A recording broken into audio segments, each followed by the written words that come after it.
आउज़ु बिल्लाहि मिनश्शैतानिर्रजीम बिस्मिल्लाहिर्रहमानिर्रहीम। अस्सलामु अलैकुम नाज़रीन हज़रात, आप देख रहे हैं ज़ोया लाइफ हेल्थ केयर।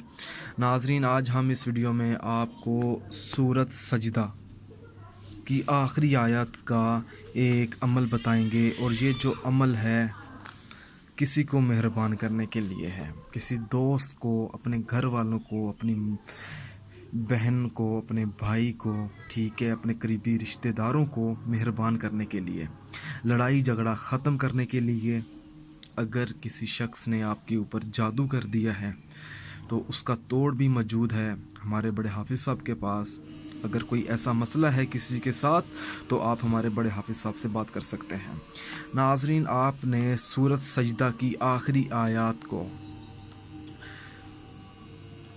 121 मरतबा पढ़ना है, 121 मरतबा। इसके बाद आपने फिर 21 मरतबा या अल्लाह का विर्द करना है। उसके बाद आपने एक पेपर लेना है, एक यहाँ पर आपने एक छोटा सा अमल करना है। यहाँ पे सूरत सजदा लिखेंगे आप, इधर यहाँ पे आप अपना नाम लिखेंगे, और जिस शख्स को आपने मेहरबान करना है उसका नाम आप यहाँ पे लिखेंगे, ठीक है। मैं यहाँ पे लिख नहीं रहा हूँ क्योंकि आपने ख़ुद लिखना है यहाँ पे।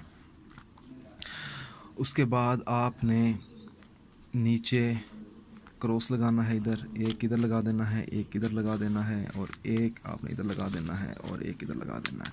इसके ऊपर आपने 121 मरतबा पढ़ाई करनी है, तकरीबन 7 दिन रोज़ाना किसी भी नमाज अदा करने के बाद ये अमल करें, ठीक है।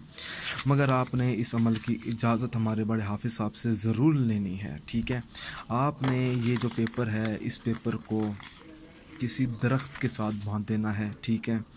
कोशिश ये करें आप जिस शख्स को मेहरबान करना चाह रहे हैं उस शख्स का घर करीब हो उस दरख्त से, तो उस दरख्त पे आप ये तावीज़ बांध दें, तो इंशाअल्लाह ताला अल्लाह ताला की रहमत से कुछ ही दिनों में वो शख्स मेहरबान हो जाएगा, आपकी इज़्ज़त करेगा।